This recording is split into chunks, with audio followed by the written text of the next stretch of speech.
this is what I call the battle of ideas. This is when the candidates will come and display to you how feasible and how challenging their ideas are. And at this point, the rules will be read to you very soon. But quickly, let's go and get to know the persons on the panel. First of all, we have Mr. Emmanuel Jumo Brown. Those who know him, he's an alumni. He's a former PRO for UPSA. And those who know him as the vice president for I-13. If you know I-13, yes, item 13. So he will be on the panel. We are also having the clerk to General Assembly, Daniel Ado. And he also represents the National Commission for Civic Education. Now we also have Mr. Ajay Julius Frimpong. If you don't know, you wouldn't know his name is Ajay or Julius or Frimpong, popularly known as AJ Caliber. Yes, he manages Calibers, yes. So he happens to be a former student as well, and he happens to be a former PRO for UPSA. Okay, so you are wondering how come we are just talking about men. So there's a woman here, Pamela Entry. Why? What's that? When I mentioned the men, you were clapping. I got to a woman, you won't clap. Then we won't continue. Pamela Entry. You can do it again. Pamela Entry is the president for Idea Factor, and she also happens to be the chair for the vetting committee, yes. So those of you who are looking for her, she's here. And also, you are waiting for that one. She happens to be one of the former candidates. Yeah, she's a proud number 9. But she happens to be one of the former candidates who contested the previous election. But unfortunately, she couldn't win, just like me. Anyway, okay, so now let's go to the person whom everyone is trying to overseat. The one they want to overthrow. Tariq Ni Obodai Togbo. The current, he's the one that everyone is trying to get. They are trying to push him off the seat so that they take that seat. He happens to be the president of the SRC, UPSA, and he's a member of the governing board of the University of Professional Studies. He's a big man. In the voice of Bernard Avler, you're a big man. Let's put our hands together once again for them. So, now that we know our panel, these are the rules. Unfortunately, questions will not be taken from the audience. It is usually, if you agree with me, if you watch presidential debates, it is the battle of ideas. The panel is here to ask questions on your behalf. And so I was happy when the suggestion was made that the manifesto opportunity should have been given to the audience to ask questions instead of the panel. We've taken notice of that, but unfortunately over here, we would have to just go by the panel. So if you have any question you would want to ask, feel free to write it and pass it on to the panel. Are we on the same page? Please, just agree with me and let's move on, please. Okay. Now let's go to the candidates. I'm going to introduce them according to how they are on the ballot paper. As somebody said, according to how they are on the ballot box. So, first of all, we have someone who wants to be known by the slogan or the mantra, "You first, the job no finish." His name is Innocent Tete. Let's have him take a seat.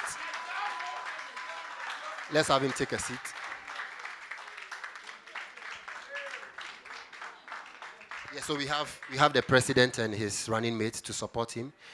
Let's go on to number 2 on the ballot paper. He wants to be known by the prosperity agenda. The prosperity agenda. Evans Aka and his vice, Patience Sehonu. From the prosperity agenda, we go to the people's agenda.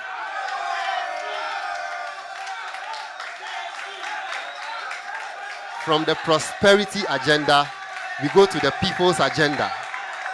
They want to be known with the mantra, the people's agenda, Mwinzuma and his vice. Peter Mwinzuma and his vice. Very well. So, the one who has taken the Asieho, he wants to be known with the mantra, revolutionary advocacy, making the SRC relevant to you. Hadi Kilson and his vice. Hadi Kilson and his vice.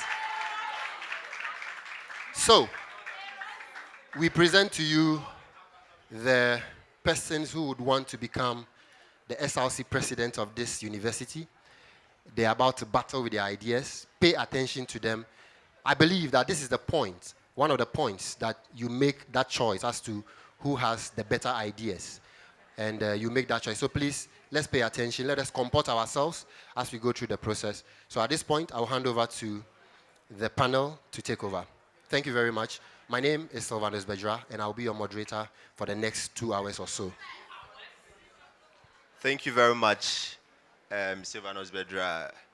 Yes, we are here to try as much as possible to listen to how best our students, hopeful leaders, would be able to address some of the issues when they are being confronted with. Yes, and also bring the best out of them. Okay, so we are not going to waste much time because, right, let me hand over to. Okay, so I have to mention once again that we are being covered by AAU TV. As to whether we are live on TV or not, just know that you'll be on TV or you're on TV.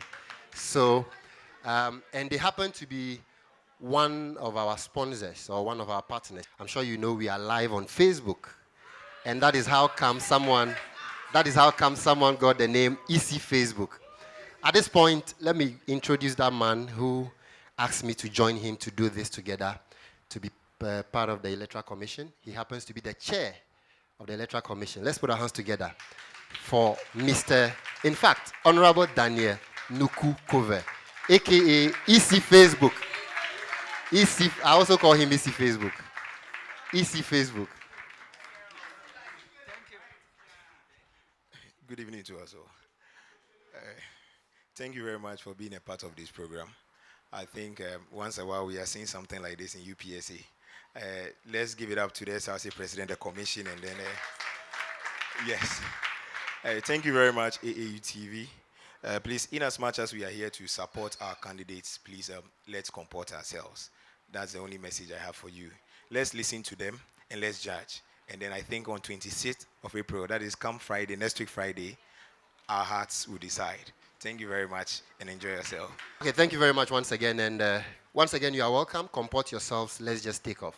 So I hand over to the panel. All right, thank you very much, the moderator. Okay, so moving forward, okay, first off, we've started. Unless, of course, my panel members here want to say something briefly. All right, so let's start with the very first question. I just want to find out from you. Now, if you are given the opportunity to increase the SRC dues, would you and why? Thank you very much, the panel, the House. Good evening once again. The question with regards to if we would increase the dues or not, we will not. Even if we have the opportunity to, we will not, because in the first place, we are already paying so much as school fees as students of UPSA. And secondly, it is not going to be dependent on that for us to say that you are not going to increase the dues, because already when you look into the dues that you are paying, you could also attest to the fact that there are some loopholes that, if need be, we'll critically look into it. We can make some adjustment and make provisions for things that we may not be doing now and make way for them in the future. Yeah.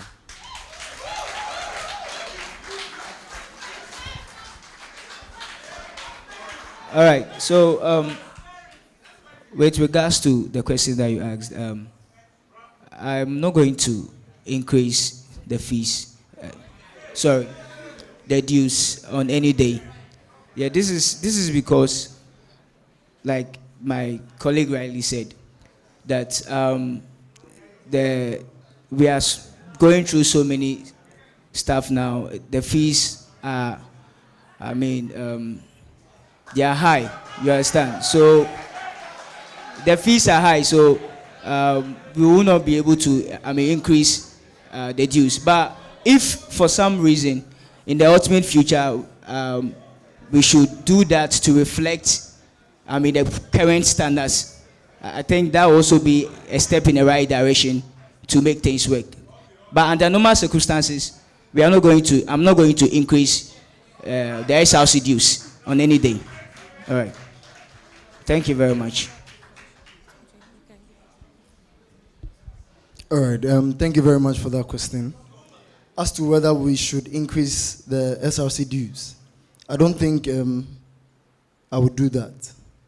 I believe that this is leadership. The reason why I believe somebody will want to increase SRC dues is because perhaps they think SRC doesn't have money.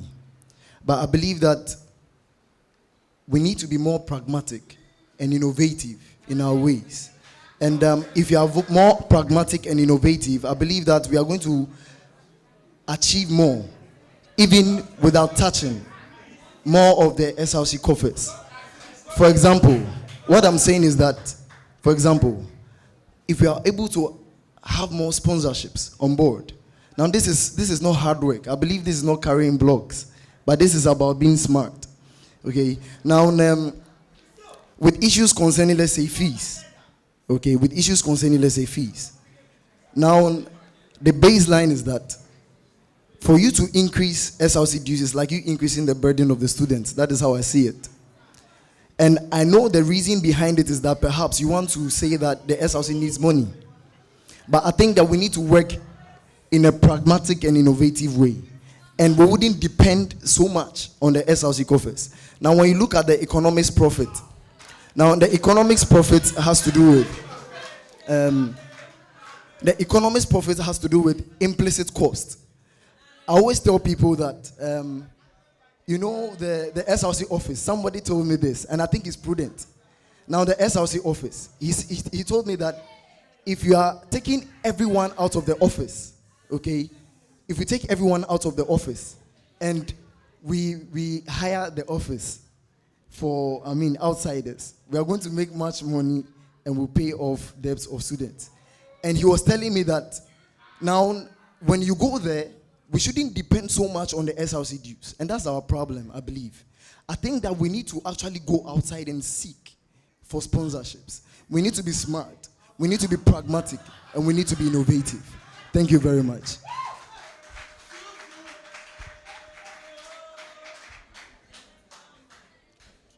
Thank you very much, the chair, for this question. And before I say anything, I would want to commend the SRC and the Electoral Commission for giving us this opportunity. This is the very first time I'm witnessing something like this, and I'm happy to be part of it. Thank you. To the question, my response will be a yes or no, but it depends. They say a lawyer's answer to every question is it depends. So I'd want to do that.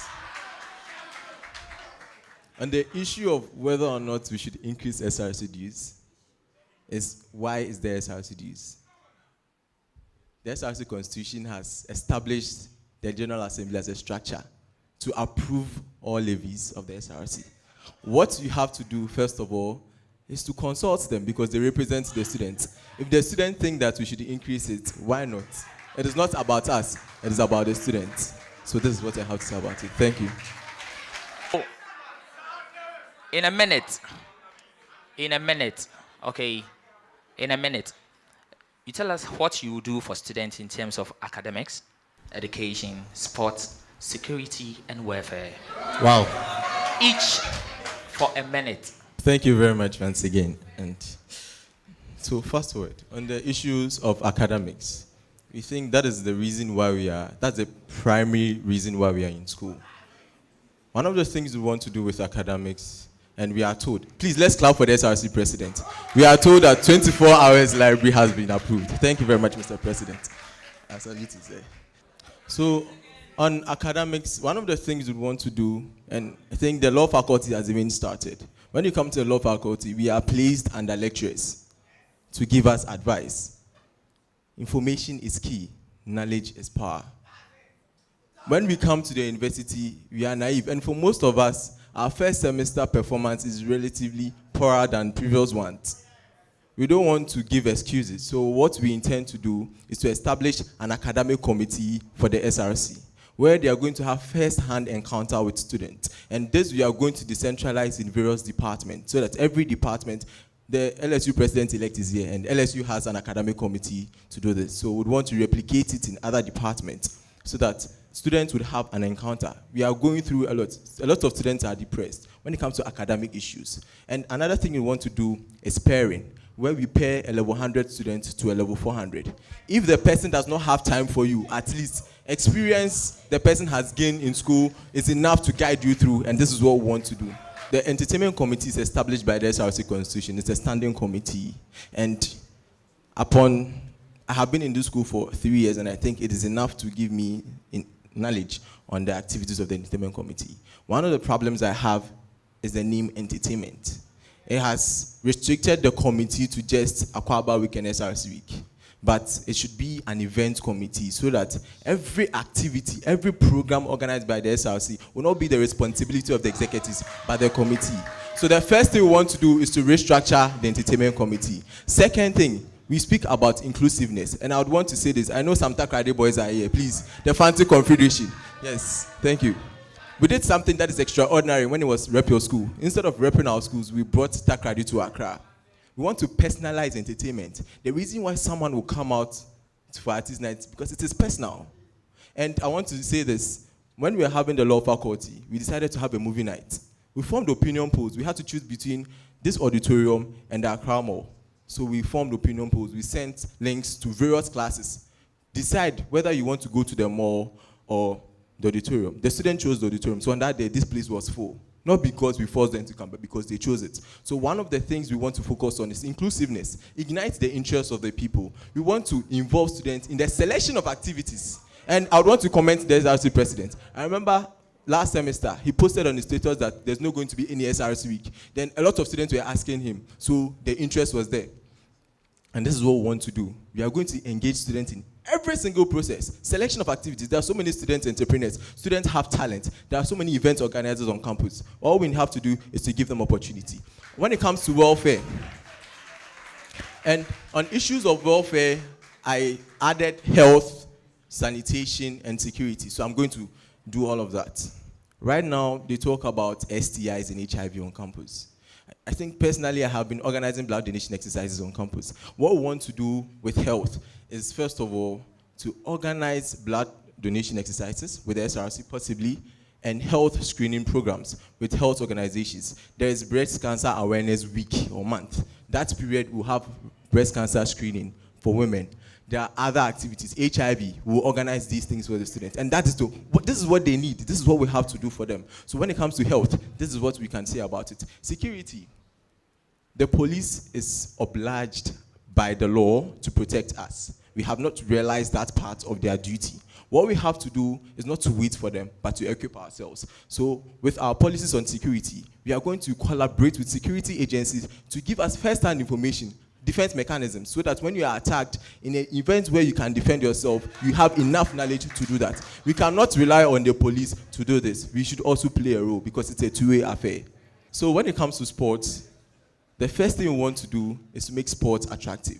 As it stands now, apart from VC Day of Sport, there is no sports event that is organized by the university. And I would want to use the opportunity to commend Idea Factor. The president is here. Please, let's clap for them. They are the only organization that has brought more than 6 universities to UPSA on 2 occasions on 6th March, the basketball bash. And this is something that is extraordinary.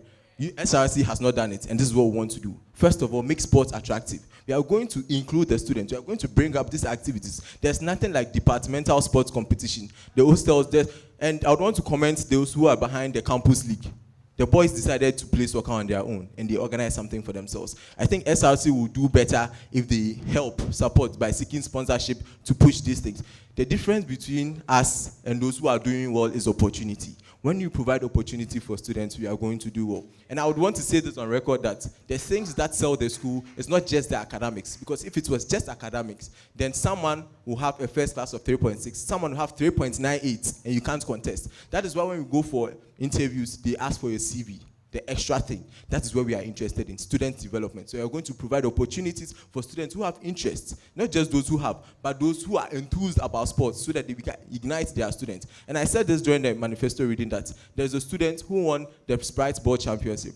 He's here in UPSA. He's not playing for the basketball team because he doesn't see why he would leave his books and do that. We have to give them the reasons to do that. I went to a sports school. In my school, we scout. We bring quality. You don't sleep because sports is important, and this is what we want to do. We'll give them opportunity, and we'll let them excel. Thank you very much.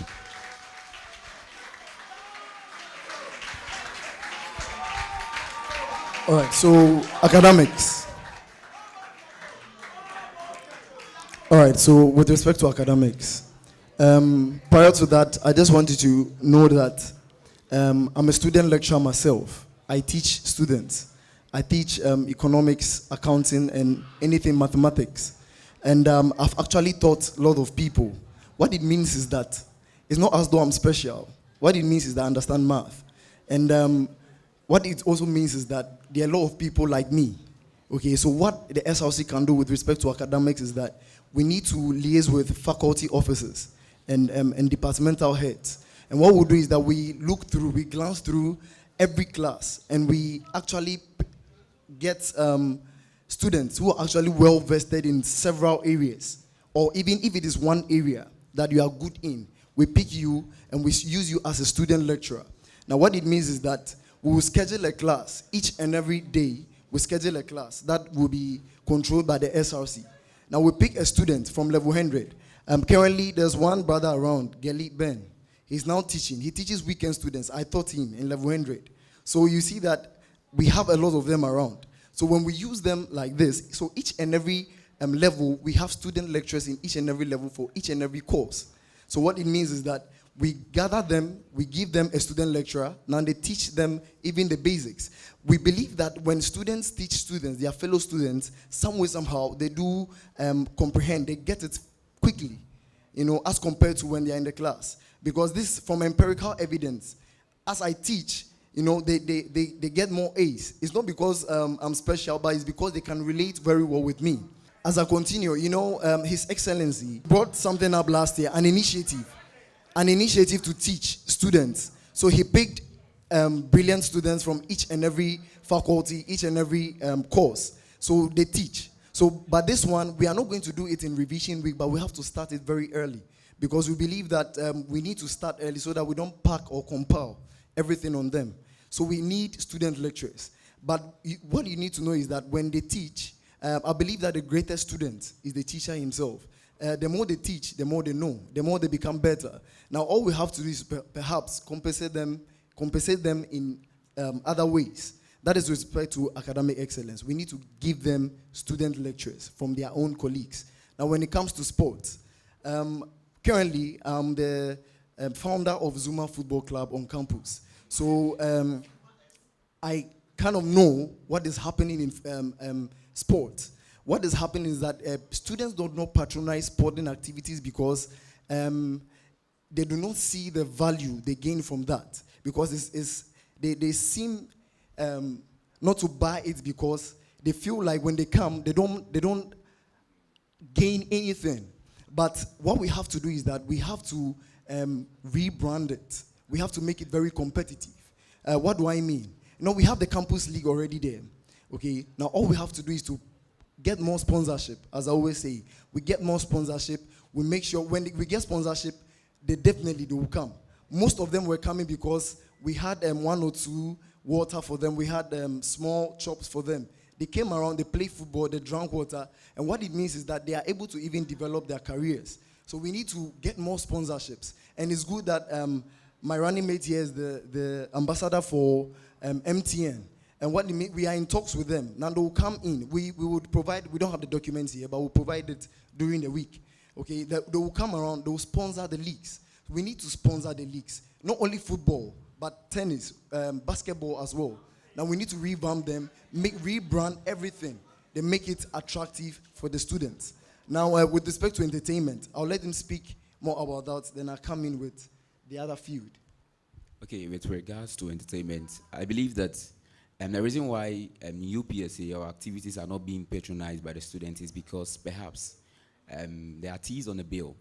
And I believe that we are not only here basically for academics. Definitely we have to balance.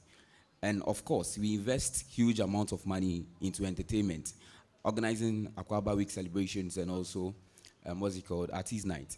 The reason is, over the years, we take huge sums of money to invest in such organization or programs like this. And at the end of the day, we don't see people coming in to patronize in these activities we are doing. So one thing that I've actually personally done, you see, a perfect case scenario is in the case of Pent. You see, all of us here, I know most of you here present, patronize the Pent Hall Week. And the issue here is that it's not because these people are very good or industrious to get bring Shatawale, or they have a lot of money paying as dues, the students paying a lot of money as dues. It's because of the headline artists and sponsorship they seek on board. The truth is that UPSA for the first time is going to get this kind of benefits on campus. We are going to bring main artists because you've got personal sponsorship. We've got personal sponsorship from MTN, and you all bear witness that MTN invests in campus activities, and for the first time our activities is going to be patronized by MTN. They are going to sponsor everything. So in the case of Aquaba Week celebrations, SLC Artist Nights is going to be covered by MTN, so that there won't be pressure on SLC coffers. These monies will be set aside to set funds to help students who are needy but brilliant, people who have challenges in paying their fees. With regards to warfare, I'm tackling that. So as a fund will be set aside. I'm finishing with the warfare. 30 seconds. Okay, with regards to the warfare, in payment of students' fees, since there's not going to be pressure on the students' SLC coffers, this money will be set aside, which is a fund will be set aside, that is Ketwe Bienswa. This is where we are going to use this amount of money to pay for students who have challenges in paying their fees. We locate them from the beginning and see how best we can help them. So we are not going to use that 50,000 Ghana cedis that we used to organize Artist Night and stuff like this. This amount of money is going to be set down to help pay student fees, because I believe that education is supposed to be a right, but not a privilege for a limited few. It is not the ordinary student's fault that his or her parents don't have money to pay his or her fees. Of course, SLC is not held liable to pay his or her fees, but then as leaders, we can actually find ways and means to help these people so that their future won't be in shambles. Thank you. Okay. So in academics, we are looking at going about the refurbishment of lecture theaters, fixing the fans, providing more projectors, then also providing more microphones. To help academic work and also to see progress of the academic activities. Then also organizing special classes, okay, for students with academic difficulty. I happen to be a very good student, and I will be able to organize people who are also more endowed in academics, and they will come together and set days that we can use to do classes so that the student body can benefit from them. I believe that when we all work hand in hand, or when we are all working together and helping each other in every way that we can, life will be a better place for everybody. Then also timely release of academic materials. I realize that often when we come to school, some of the academic materials that we are supposed to have to continue academic journey successfully, we don't have them. So we are going to push that anytime we come to school, we'll have the slides, the notes as early as possible so that we can start, going about them, reading ahead, and subsequently make progress with that. Then also with entertainment, we are looking at talent mining. That is where we are going to come together, and all the various talent that we have on campus, we are going to promote them, because that's the core mandate of, that's the what SRC also stands for, okay, promoting student welfare. So I believe that if there are more talent in a school, we should come and then push them. So we will be focused on the talents that we have on campus, pushing this talent, nurturing them so that this talent will bring about so many benefits to others. So that's what we are looking at, talent mining. Then with security, one thing I believe in is that we are responsible for our own security. So we should understand that we should be very circumspect so that we'll be at the right place at the right time. So that we can avoid some of these inconveniences that we'll be having. Then aside that too, I believe that security officers that we have on campus too, we need to train them very well, put them under, strict training or training that will enhance their knowledge so that they can provide better security for us on campus. Then with the sports too as well, I believe that what better way of promoting our sport than making it part of academic curricula. So I'm looking at the fact that our sports, some of the sport activities that we have on campus should be embedded into academic curricula so that, say you come to level 100 and you are doing sports, okay? You realize that more people are going to patronize it, and some allocations we make for it, like a normal course that you have, so that if you are not even doing other courses, you can involve yourself in something like so that you can get some grade afterwards. You understand? And that is that will also go a long way to help more people to patronize sports on campus. Then also provide better incentives for the sports people to also benefit from. I believe that if you want sports to go a long way, then we need to push some of the sports students. Then also with the warfare, we are looking at extending the penalty date further. With talks that we have with management and all that, we believe that I realize that the penalty is something that they are not really going to scrap it off. So what we'll do is that to ask for extension so that it can accommodate more students to be able to help them pay their fees. Then also from the SRS coffers, we are going to seek more sponsorship so that we'll be able to help some students with some little top-up and all that to help them pay their fees subsequently. Okay, so I want to add to what my president is saying about the talent mining.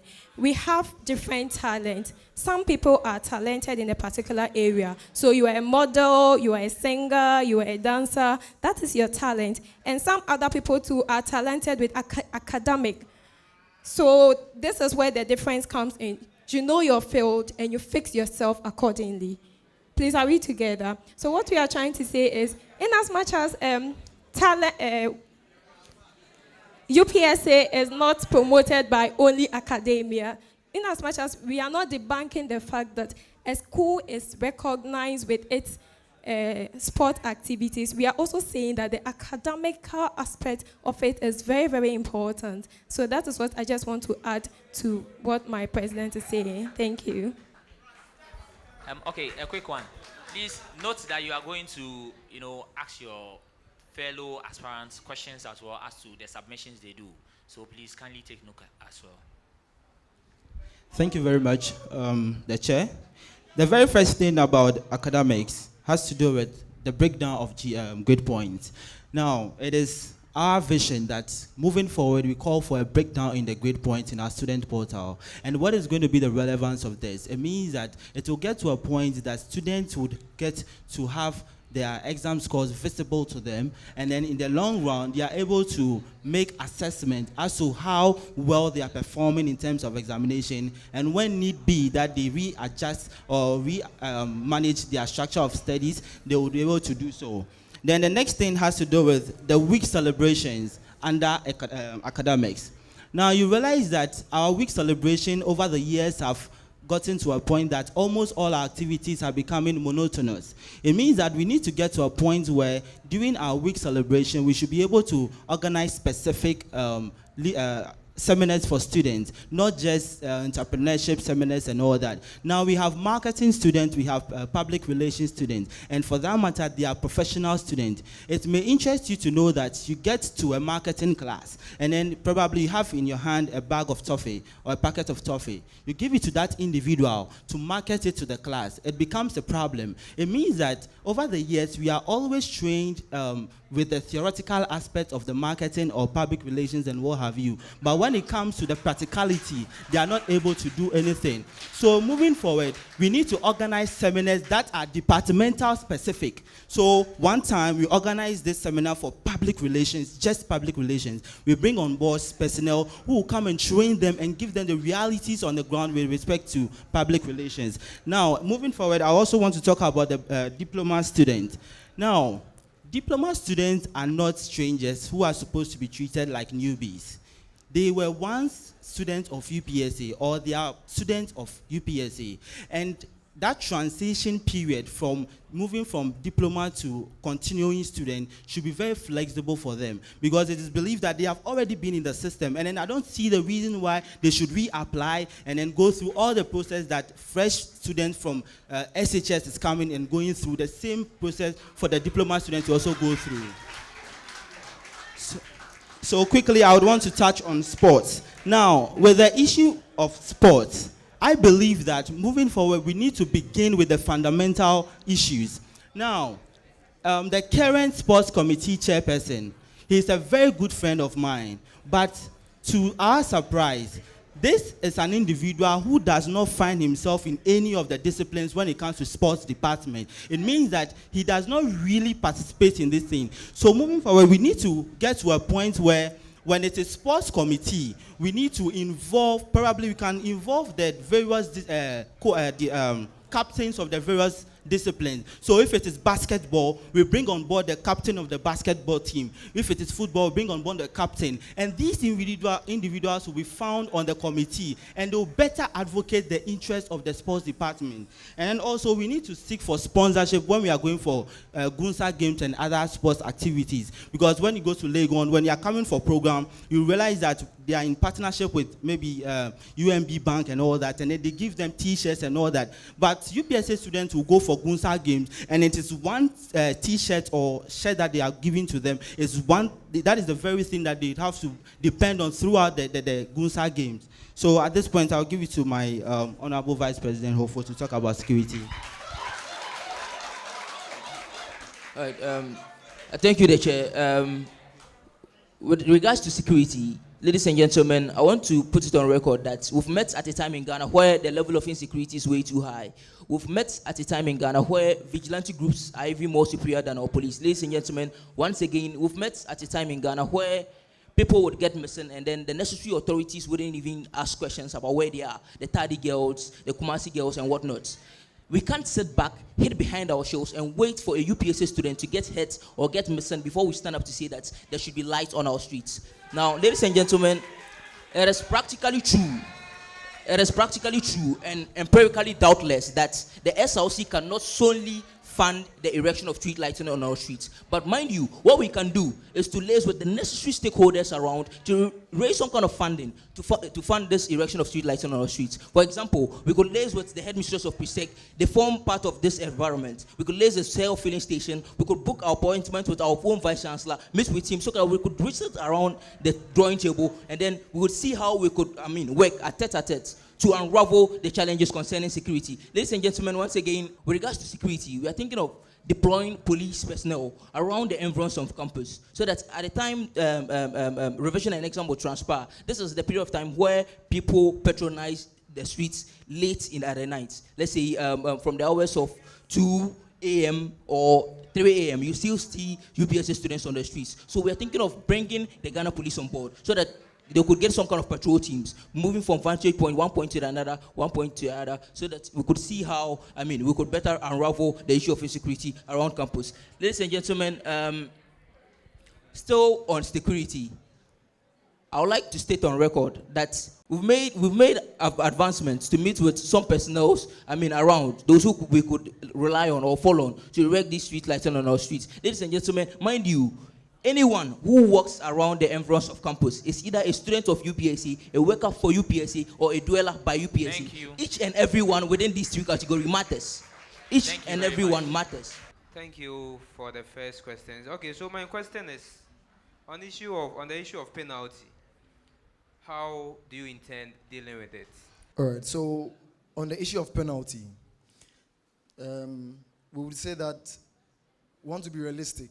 Okay. So with the issue of penalty, all we can do is to advocate that they take the time back. So it is 4 weeks from when semester begins, 4 weeks until they take penalties. 7 weeks until they take penalties. All we can advocate is that they take it back, one. And the next thing we advocate for is that they reduce it to the minimum level, the lowest level.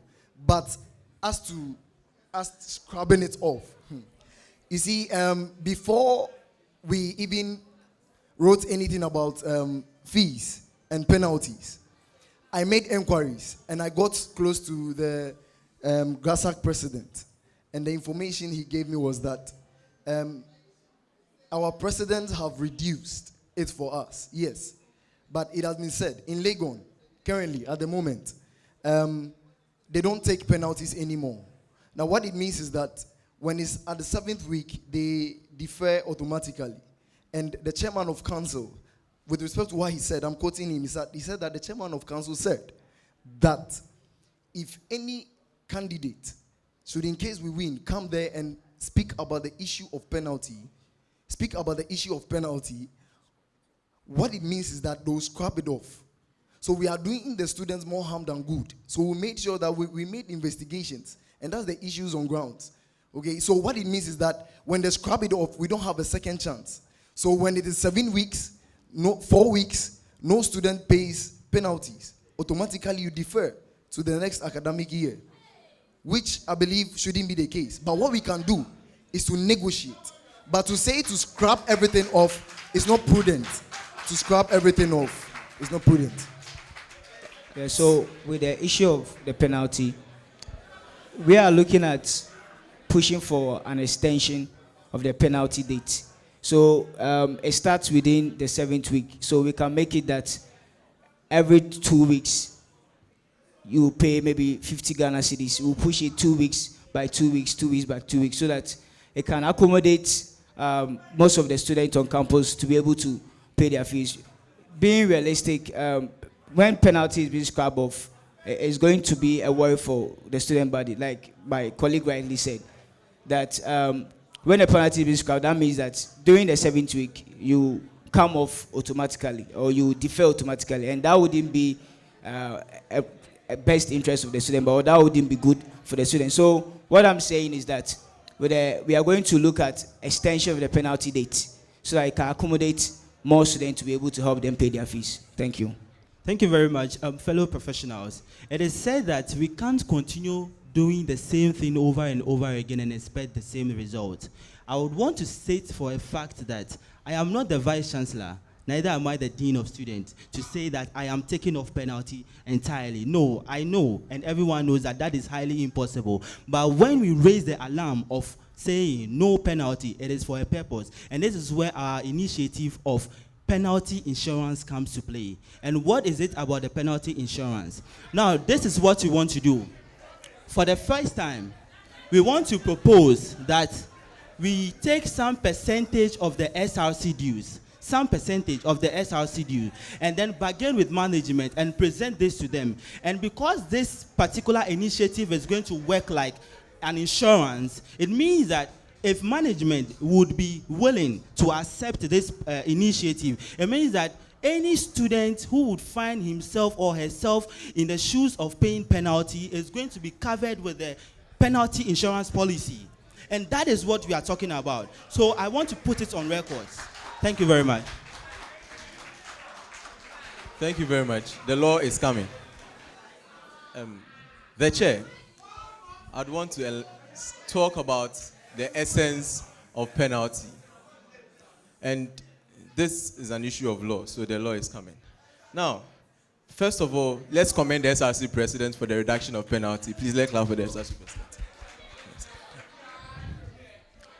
What we can do what we have to do as an SRC is to let students understand why they do some things. It is not enough to take actions when there are no reasons. So there's a contract between UPSA and students. UPSA is providing academic services to you. They are providing facilities to us. Our duty or our part of the contract is to pay our fees. If we decide not to pay our fees, we are breaching the contract. And that is why there is penalty. Because the lights went out. If you have not paid our fees, where are they going to get money to buy prepaid? Yes, so that is our fees in use. So we are saying that we need to restore UPSA to the position they would have been if they had the resources. That is why we pay penalty. Now, it serves other purposes to compel students to pay penalty, because there are some students who will take their money and decide to invest it. Once you know that you are time bound, you have to pay penalty, you wouldn't invest it. So on the issue of what we can do as an SRC, the SRC Constitution says that the SRC is supposed to serve as a mouthpiece. In exercising that duty, what we have to do is to engage management in the possibility of extending the time of payment or reduction. Now, on the issue of the university management taking a stance, an entrenched position, we have a problem. Because the reason why they even serve on the governing council is because there is a university. So without us, they can't work.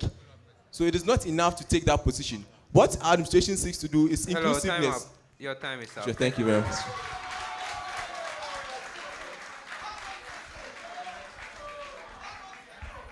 Okay, so my question to all of you is that, what's your take on the constitutional requirement of 2.5 being the minimum GPA for presidential candidates? Because, as you know, what happened last week, we had to, presidential candidate is 2.5. As you know, we had to disqualify some people based on that. So what's your take on that? Do you think it should be maintained? Do you think it should be reduced? Or do you think it should be increased? We believe that with the issue of the requirements for being an S House president, making that's 2.5 GPA, I think it should be increased. Yes, we believe that it should be increased, because yes, as to become an S House president, you need to be academically inclined, so that when you get to the office, there are a lot of things that you involve yourself in. You'll be going for meetings, having convening meetings with student body and all that. If you have a GPA which is within 2.5, and you might not get time to study and all that, it will not contribute tremendously to your academic life. You might end up coming out of the office and you are with a GPA which is below that. So I believe that it should be increased to probably 3.0 or above. Okay. Thank you very much. And before I say anything, I would want to say that I sympathize with our colleagues who happened to fall victim of the constitutional constraint in the past.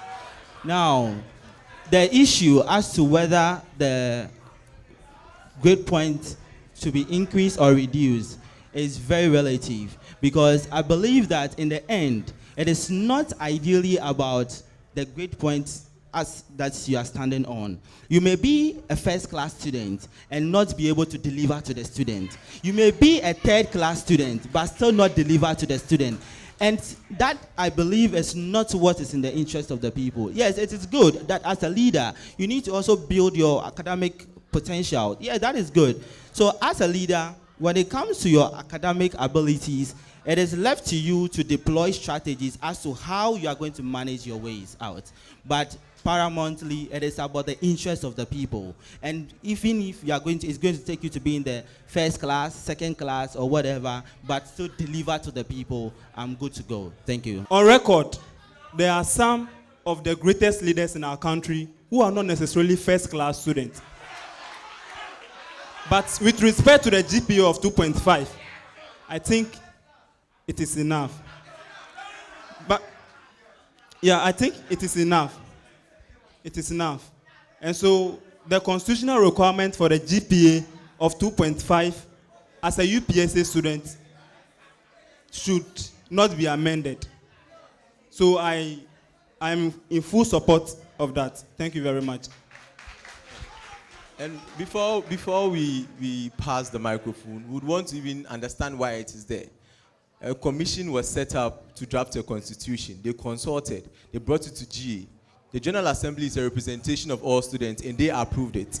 We are making this position. Alternatively, we are saying that if we feel that voting for a leader who has 2.5 is bad for us, then we should table an amendment to the General Assembly. They are the only body that can change it. We don't want to use our personal opinions here. Our administration seeks to ensure inclusiveness. So if the students think that they want 3.9, then GA would say it. If they want 2.5, then we'll maintain it. Thank you. With the issue of GPA being a GPA of 2.5 being a requirement for a presidential candidate, for me, or for us as we stand, our view is that GPA or academic excellence or academic performance shouldn't be the basis or a requirement for you to be a leader. It is stated on record, and we all know that Abraham Lincoln had no formal education. But in the issue of America, he is seen as the greatest president of America so far. You get a picture. Let's see the reason why GA decided to set the GPA to be 2.5. Let's get record straight. I believe that GA represents the entire student populace. And the reason why they decided to settle on 2.5 is because perhaps we know the primary reason why we are here on campus is to seek for academic excellence and seek and leave school with good academic standards. And listen, we are engaging into extracurriculum activities where you find yourself in a position where you're not going to be in class and stuff like that. So I think that is a requirement for you to protect you, not to prevent you from going higher, but rather to protect you. So if you have anything below 2.5, and assuming you enter president, you become the president, it means that when you don't have time to go to classes and stuff like that, it means that your grades is going to deteriorate poorly and going to be abysmal. So on that view, I think that is why we decided to shift it to a 2.5. For me, for us to amend it, it's subject to GA again. Let's see what the voices of the students are saying. If they say we should increase it, fine. If they say we should maintain it, then that's going to be so. Thank you. We actually speak to certain things based on the situation around. Now, before the nomination was released, what was the requirement? That's the first question. So you knew your requirement before the nomination was released. Now, we have rules, and in as much as we have rules and regulations in a particular community, there can also be changes made. But we don't make the changes during when the thing is happening. So as you said, you made a statement that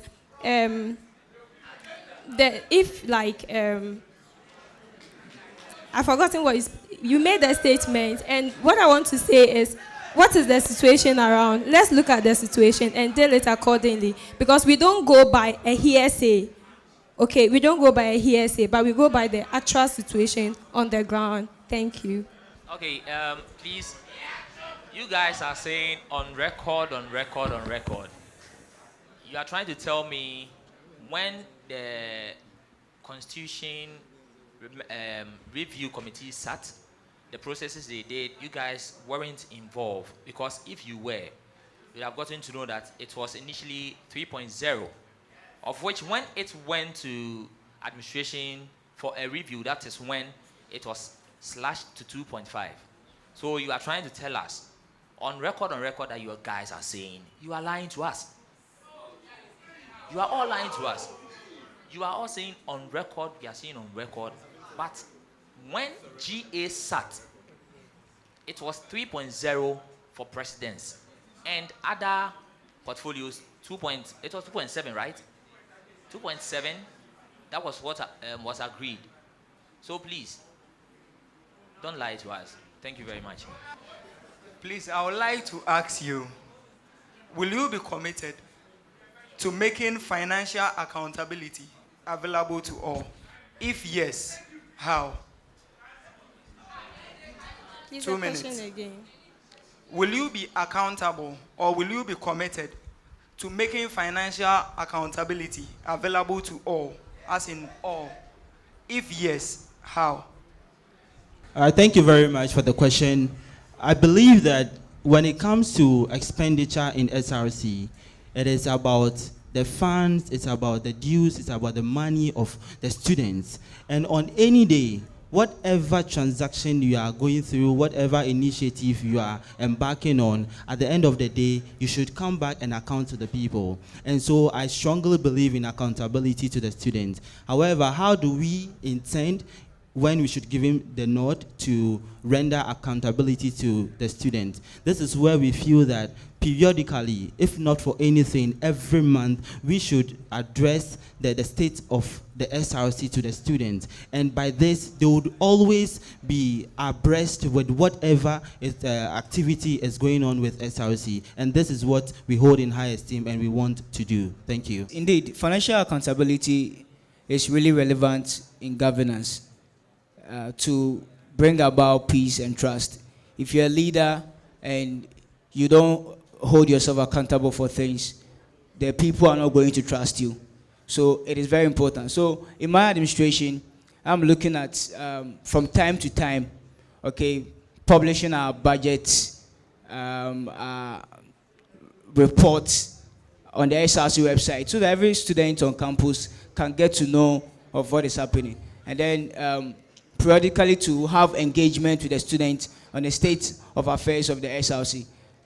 The more we do that, the more the students trust us on the spendings that we make.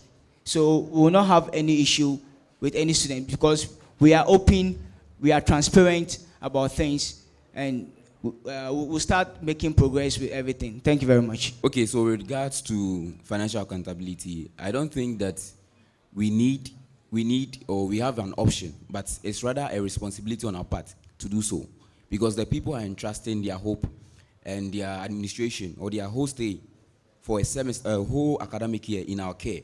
So we don't have the option, but rather to owe them a duty to remain accountable to them. And in the case of financial accountability, we have no option because the GA, General Assembly, has to approve on any amount of money that the SRC or the Executive Council will spend. So on that note, I think the GA will do us the scrutiny. So anything that we will undertake as a project, as SRC or as an executive, I think that is subject to GA. Everything that we have to do, we'll bring it to GA. They will approve on anything that we do because we can't actually embark on any project without GA approving on anything that we can ever do as an administration. Thank you. Our combination is an evidence of law and accountability. I am a law student, he's an accounting student. Yes. And the issue of financial accountability is not just the SRC. Our focus is on all the structures of SRC, from JCR to departmental level, because they actually make up the General Assembly. Every hall president has a seat at the General Assembly meet. Every departmental president has a seat at the General Assembly. They represent all of us. If you cannot make them accountable, then we cannot even complain about the SRC. So that is where it has to start. Now, they actually approve the monies. The General Assembly has to approve, and these are the people who will approve the monies we spend as an SRC. When it comes to signing of monies, it is not just the SRC president. There are about 3 people, the SRC, the General Secretary, the Financial Controller, and I think the Dean of Students is also a signatory to the accounts. All of these are there to ensure that someone accounts for this. Now, the SRC has also provided for the Office of the Auditor, who is supposed to, after every expenditure, render audits on whatever we spent and produce a statement. But there's a problem with access to this document. I attended a GA meeting and they told me that the budget was confidential. Even the budget of Ghana is on social media. If you type Google, you are going to find it. So how much more UPSA? The first thing we have to do is accessibility. Even the right to information bill has been passed. So we have the right to information. It is our money. That's what we should understand. When I came to level 100, I attended SRC meetings because I was paying dues. If you personalize these things, that is when the accountability is going to start. Because if they are reading General Assembly meetings, if they are reading budgets, and there's no one to listen, then we can't complain. So we have to be there because it is our money. And that is where it has to start from. It should start from us and move to the SRC. Thank you very much. As an accounting student, I believe in the principle of audit. And so one thing that we are going to do is that we are going to engage the service of an external auditor to audit the financial statement Thank you. of the SRC. Thank you very much. Okay. For the external auditor, are you ready to pay for that? You have to pay him, or you have to pay them? Are you ready to pay for that, or you are going to use SRC dues to pay the external auditors? For the service of an external auditor, we are going to make special provisions for that. Which is? That is, we are going to speak to GA and sort for their opinion based on that. And then secondly to, okay. No. Okay. From the beginning, the SRC president make us known that even though it is a debate, we are here to learn and bring the best out of us. On record again, we have the constitution in our hands. Okay, I'm talking to the aspirants, please. You have the constitution at hand. So, in the constitution, it gives you how you should account to students. At least the number of times. You were talking about a month, others were talking about a year.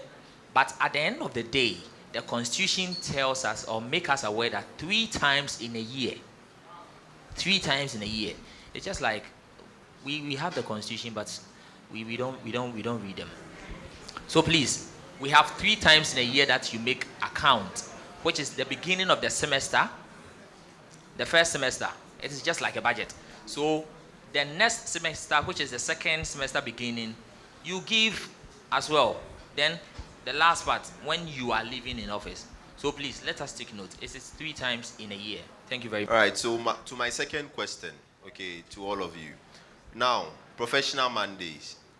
Now, on Mondays, students are advised to be in their official wears. And for some weeks now, I've noticed that students are complaining. Some say they are not comfortable with the tie. Some also saying the sun is scorching, so they can't be in the suits and all of that. What are you saying? Thank you very much, the chair. The president is asking what we are saying, but we are the voice of the people.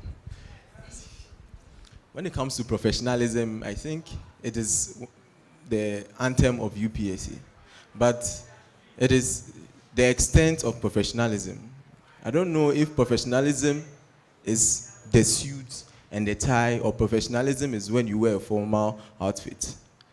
If you want to ask of my personal opinion, I think I am in a tight corner because as a law student, I signed a contract to wear black and white, so I can't complain. For the other students who didn't sign their contract, there should be some liberalism as to how to be professional.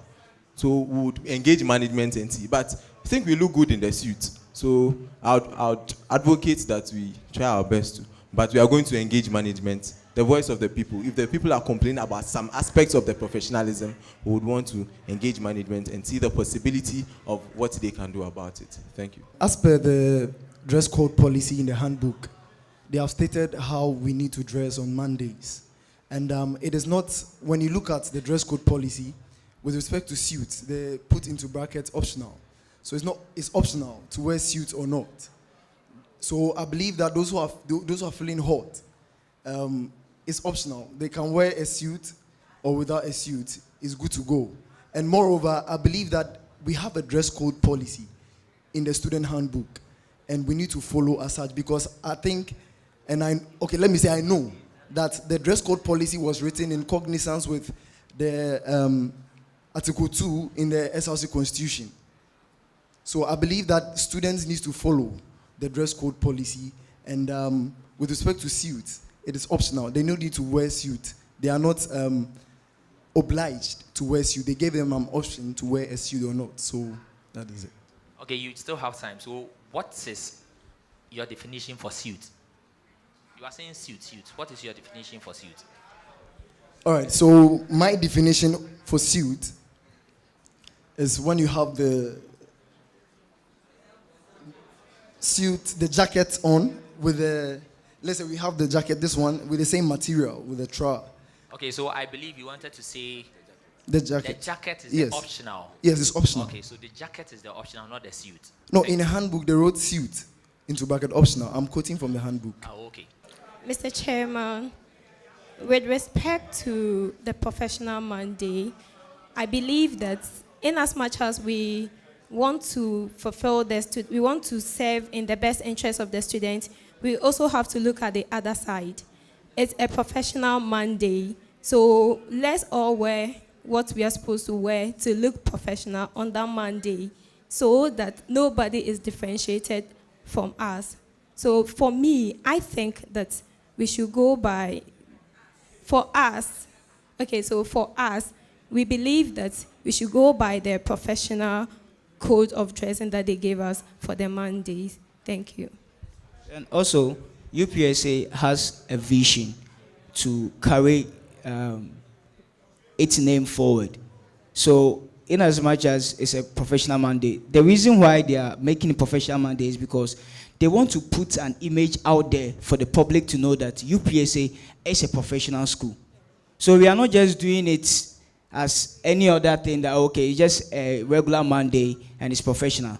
There's a reason why we are doing that. And I believe that when we understand exactly what we are doing, then we'll all go in for it, because at the end of the day, we want to push the image of UPSA out there. And it's all a step in the right direction to make UPSA great. Thank you very much. Thank you very much, the Chair.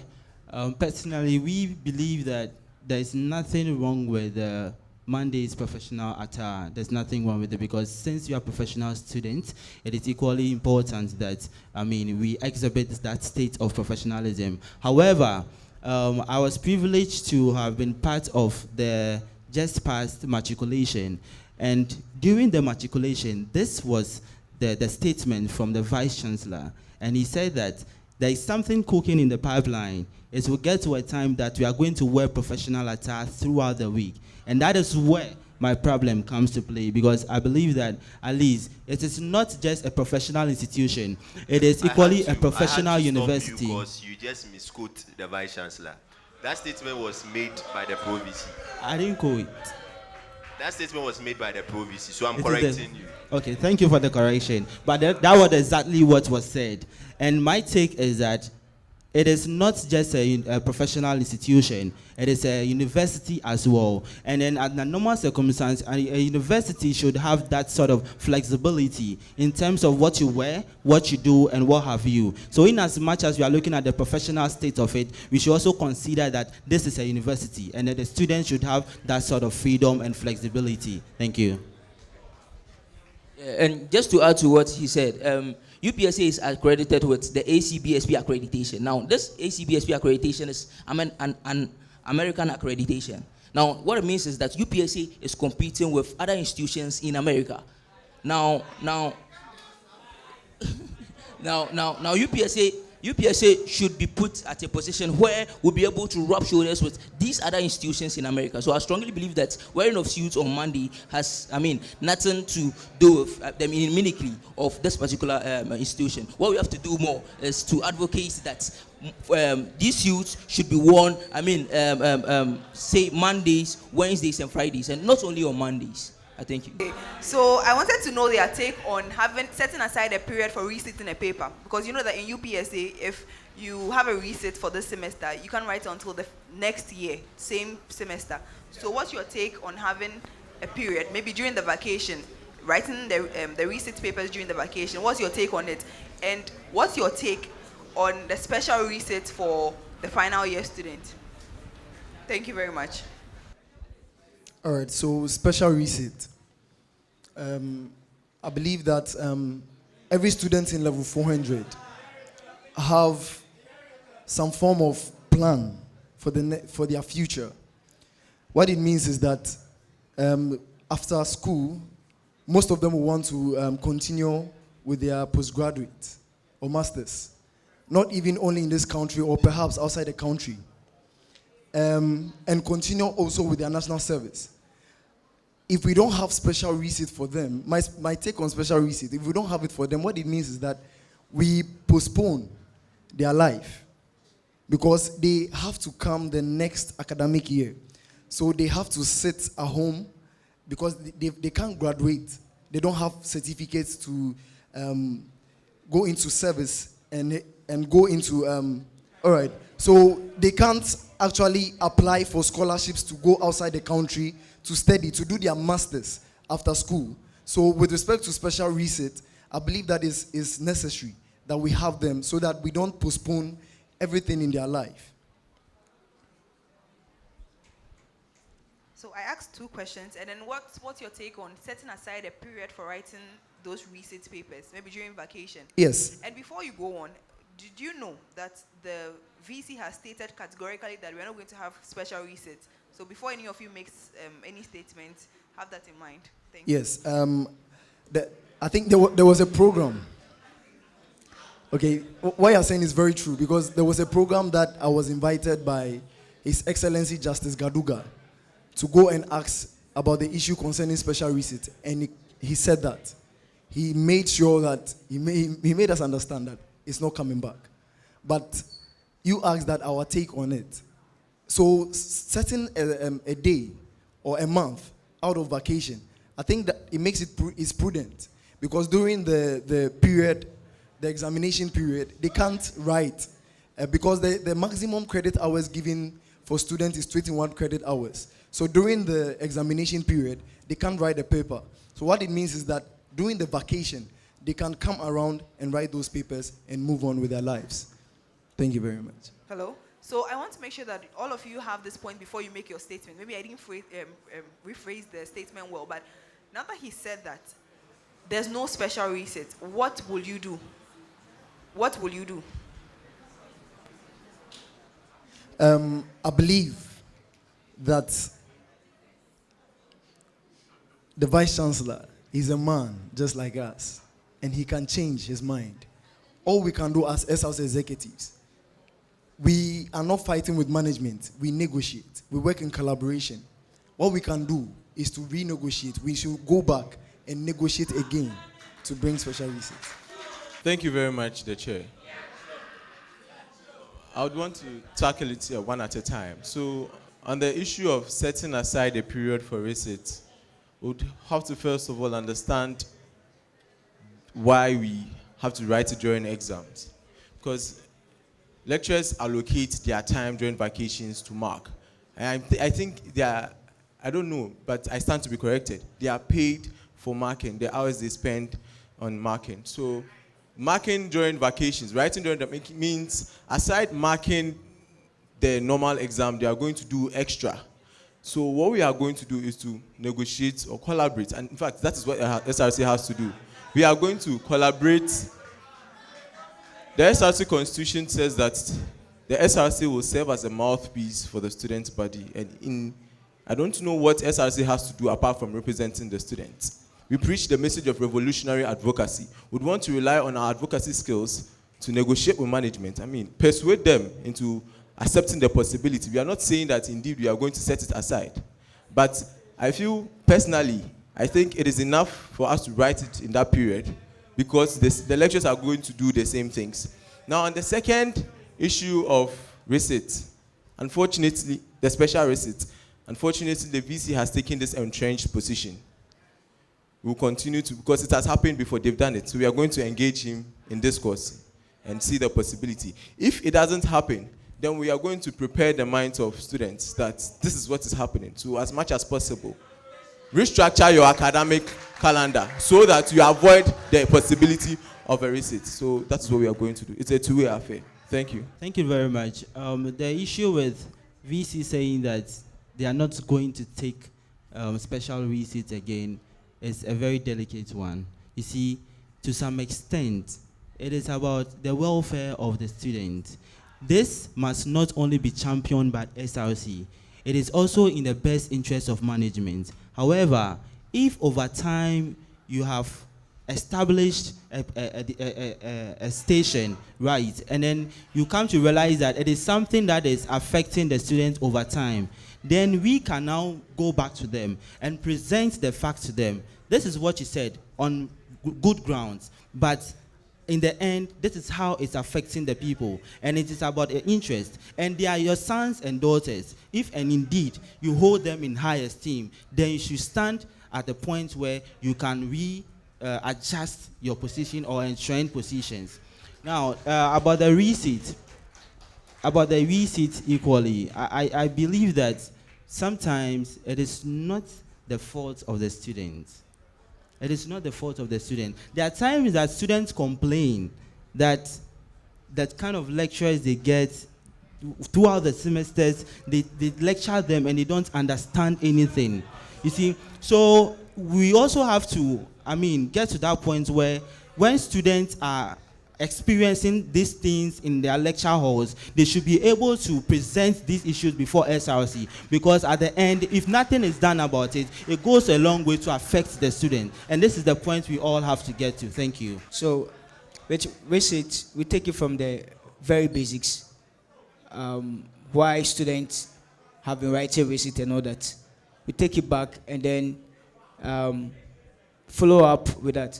Now, you realize that students have receipt because, for the most part, some of them don't have ample time to study.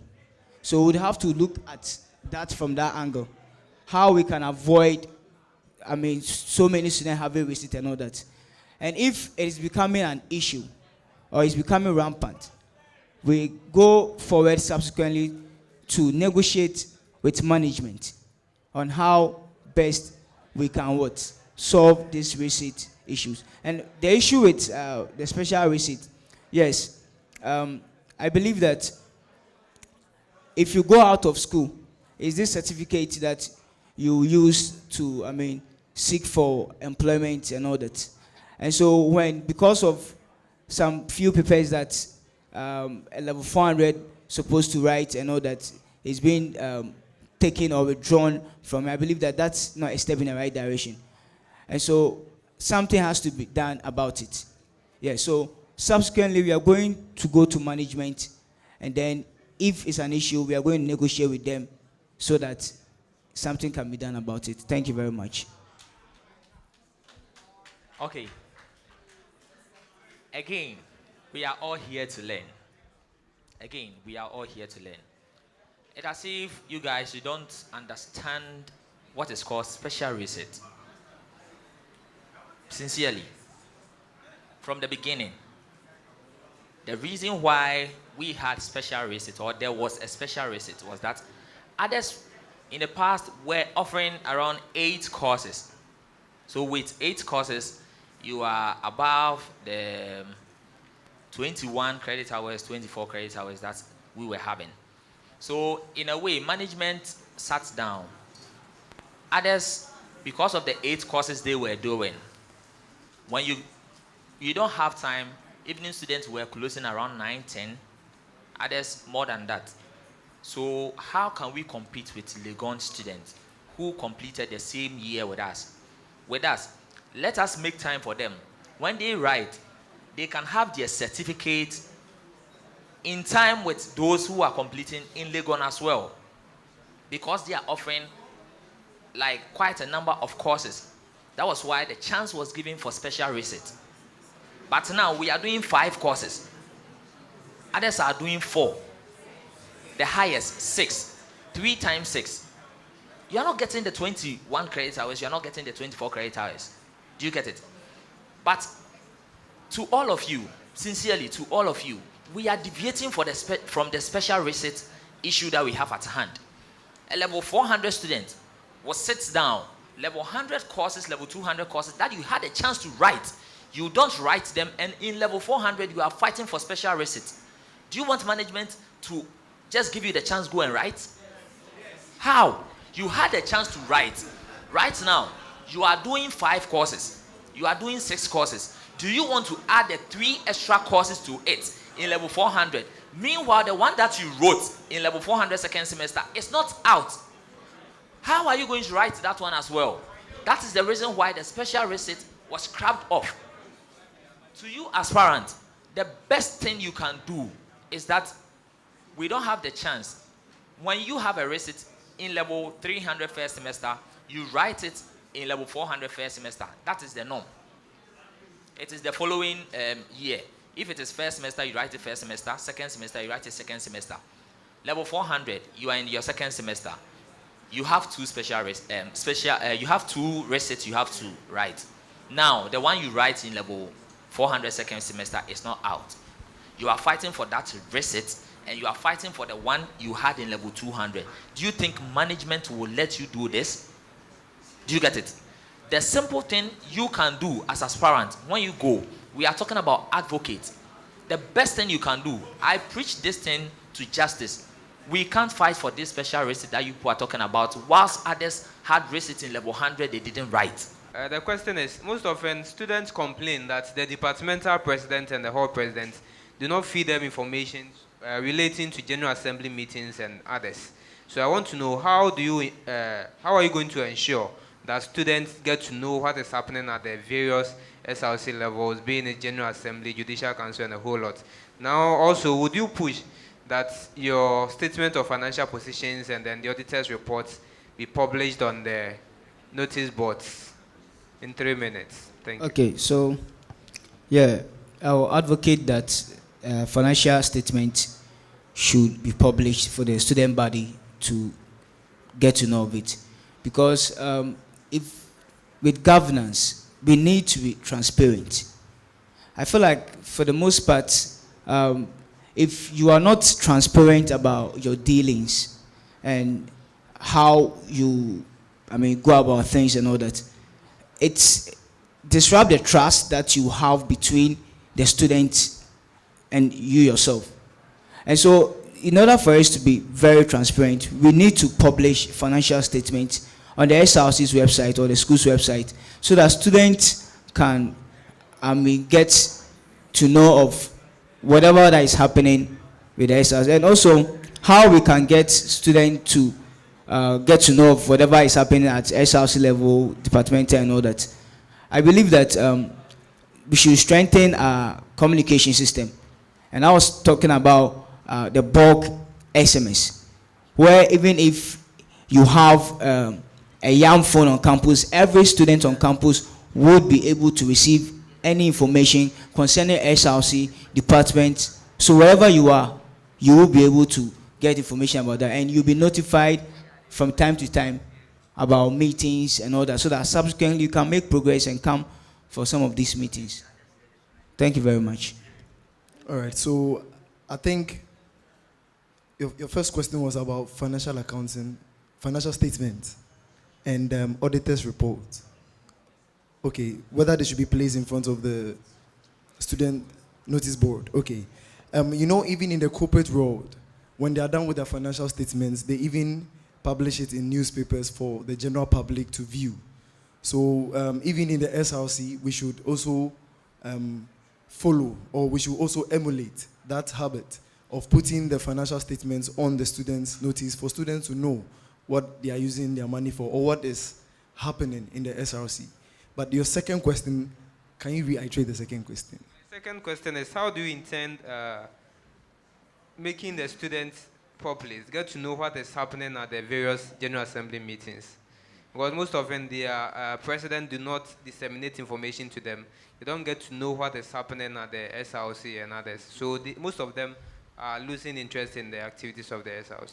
Okay, so what is happening in the SRC, right? Okay, so when I believe that we have the Council of Course Reps in the SRC, we have the departmental heads in the SRC, we have the, departmental presidents, and we have the departmental JCR presidents. I believe that when they are done with GA, they have a responsibility to go and disseminate information to their people in their various denominations. For example, with respect to a departmental president, I believe that we have departmental GAs too.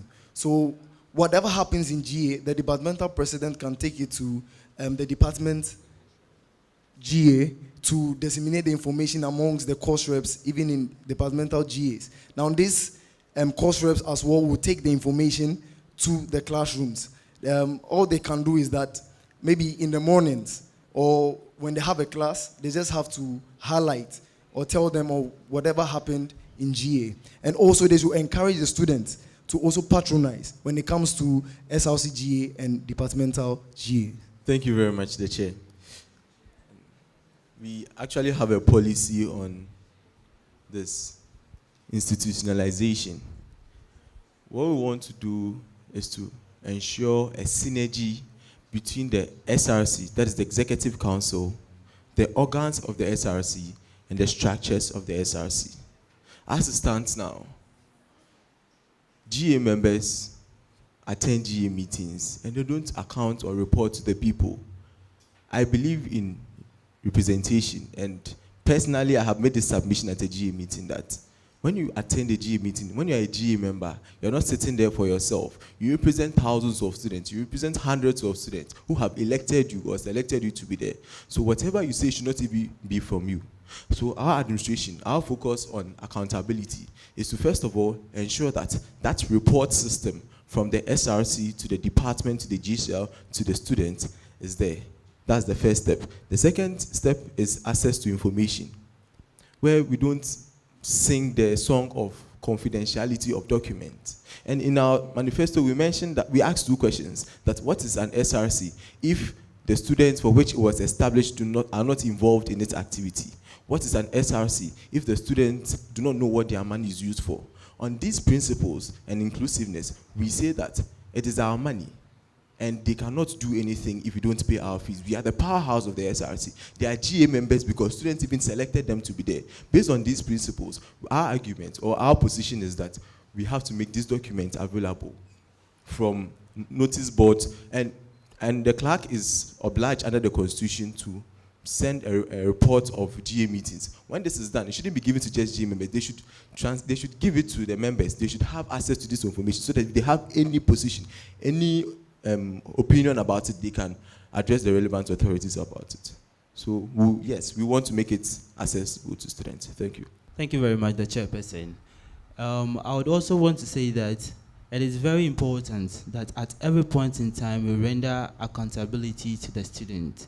Now, you see, any proceeding as GA, or when it comes to the publishing of financial reports and all that, these are two delicate affairs when it comes to students' situations. So at every point in time, you see, just as we try to make publicity for our programs, week celebration and all that, I mean, we try our possible best. If things are not going well on WhatsApp platform, we move to the classes. If the classes are not moving well, we go to the notice board and all that. This is how I feel that, or we believe that, moving forward, issues about General Assembly, financial reports and all that, we should persist on them, likewise we do to all other activities in the SRC, so that at least at the end of the day, every single individual, maybe it may not be everyone who may get access to these things, but at least when we begin to hold these things in high esteem like that, at least to some extent, some reasonable number of students may also get access to it. Then I also believe that the issue about, then the publishing of the SRC states accounts, finance report, the Constitution mandates us, just as Honorable Brown said, that at least you do that 3 times in a year.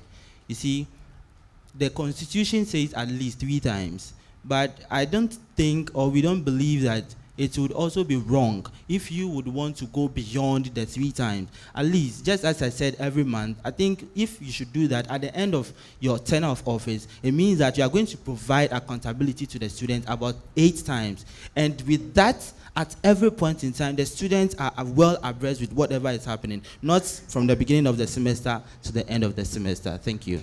Please, I would like to ask if SRC PRO should be voted for or appointed. If yes, why? If no, why? Thank you very much, the chair. Yes. The Constitution as a legal document has its spirit and its letter. The letter is the wordings, the spirit is the reason behind. Before this Constitution came, before 2016, SRCPRO was an elected office. But when this Constitution was passed, they changed it. And I was always at that GA. For all the GAs, they had to talk about the Constitution. I was there. Let's put it on record. Sydney's time, I was attending GA. I met Ted Brown and some people there.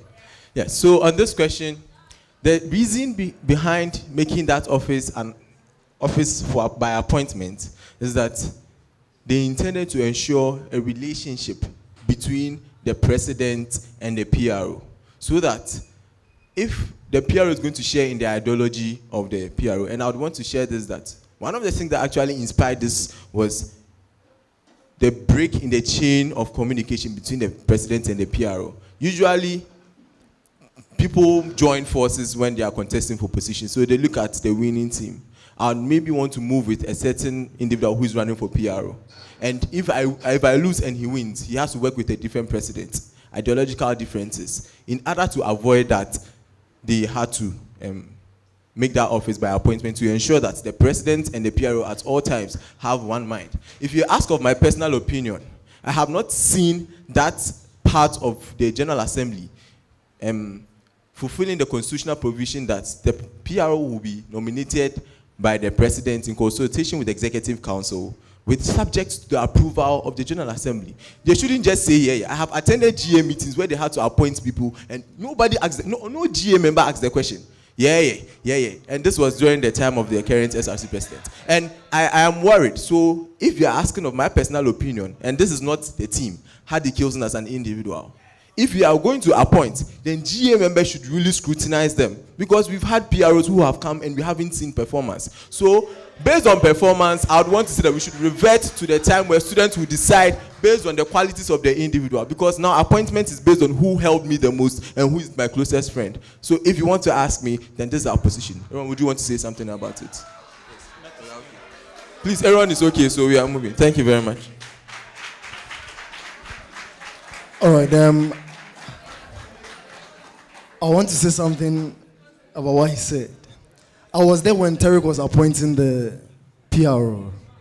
His Excellency Tarek Nioboda was appointing the PRO, the GA. I believe that, as he said, that GA would approve of it. Now, they saying yeah, just means that it was a unanimous decision. What it means is that they actually made a decision to pick his current PRO as the PRO. So at the end of the day, they made a decision. There was a chance for them to ask questions, but they didn't ask. I hope you understand. So at that point, they have approved, and that was all. And nobody raised any objection, and that is fine. So I was there. And with respect to whether they should vote for the PRO or they should appoint, I would say yes and no. Yes, because the Constitution says so.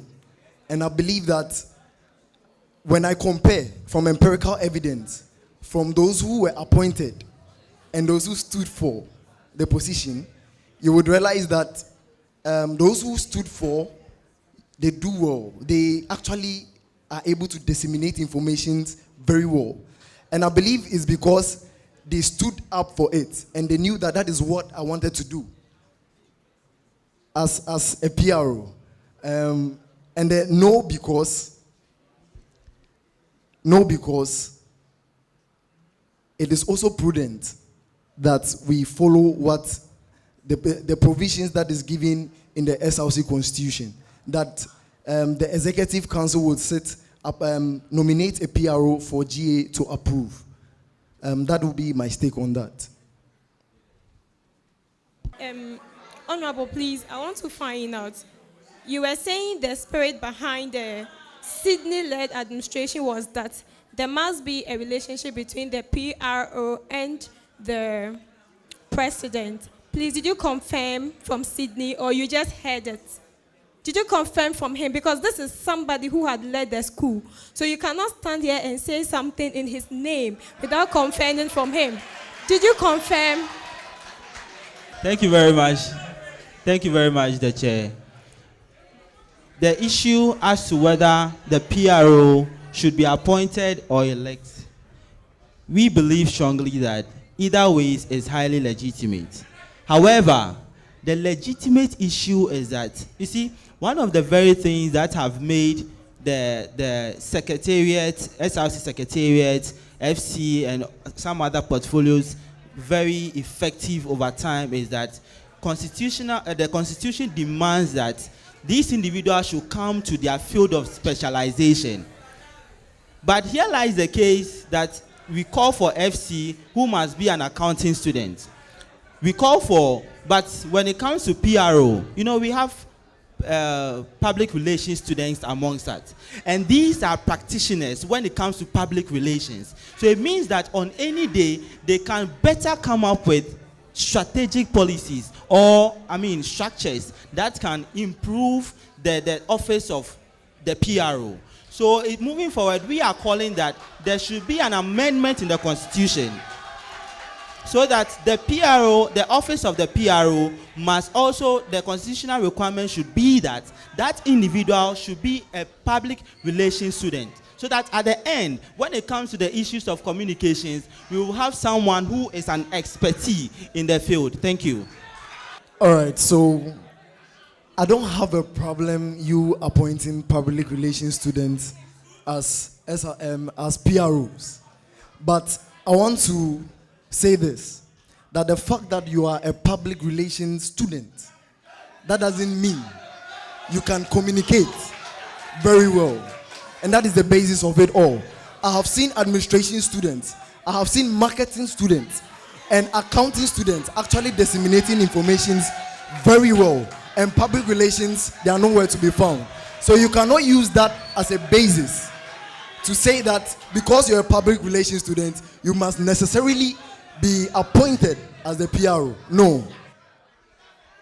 In my submission, I did not say that it was Sydney who inspired that. I said Sydney's administration saw the constitution of the Constitutional Review Committee. It was his time that the committee was set up. So if you are asking of confirmation, I did not personalize this statement. Now, and I want to clear the air on the issue of GA members saying yeah. My worry, and I didn't even talk about the PRO. I said when the appointments are made, GA members do not scrutinize, because it is when it comes to approval, we have to ask them, assess them. That element of assessment has not been realized, and that is where our administration has a problem. So what we are going to do is that the General Assembly should have committees. And I think this administration had a vetting committee. So when it comes to vetting of these people, the committee will have to do that. Assess them, just as we were scrutinized, just as we presented ourselves for vetting. We are supposed to do the same thing. Yeah is not enough. The fact that you say yeah does not mean that you're not representing someone. It is not, you're not there for yourself. That's what we are saying. Every GA member represents more than 50 students. So that element of representation has to be realized. Thank you very much. You said during that administration, there was an element or system that they were supposed to put in place.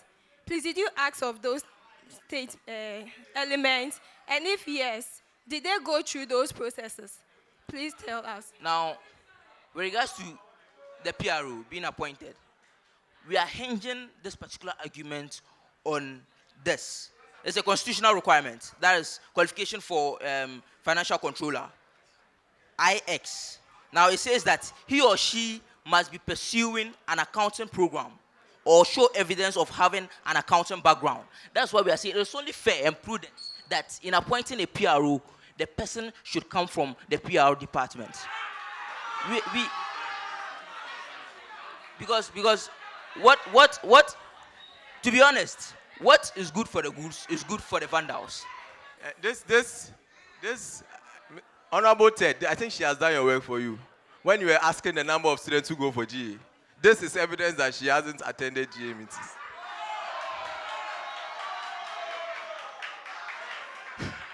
The chair, please, this is a debate. And as much as possible, should exhibit debating skills. I served as president of the debate society, so I'm doing my work. This is what I love doing. The chair. It wasn't Sydney who proposed the constitution to students. A committee was set up, and they came to GA to explain every provision to GA members. So if she's asking, please, you should have been there. Unfortunately, you weren't. So permit me to educate you. So the chair.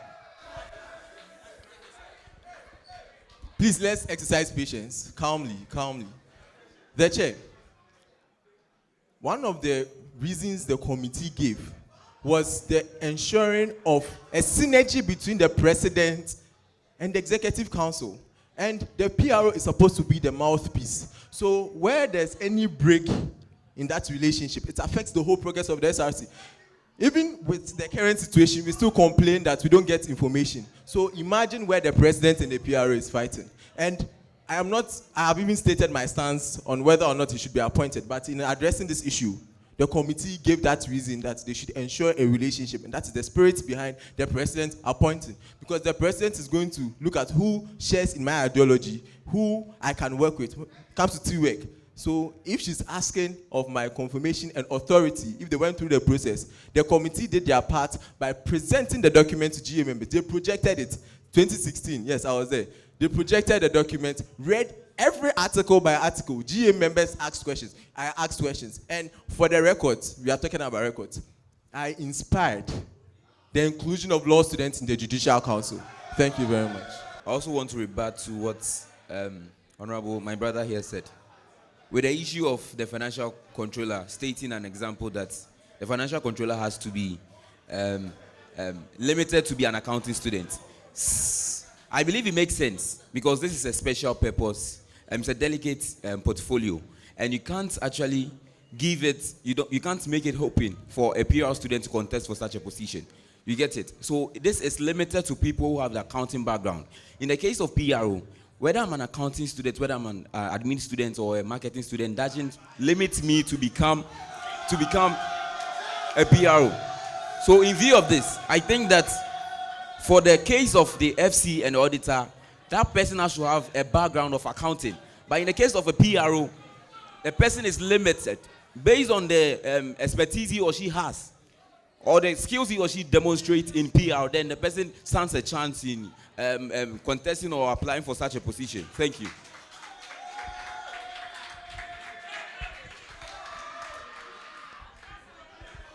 Honorable member, the chair.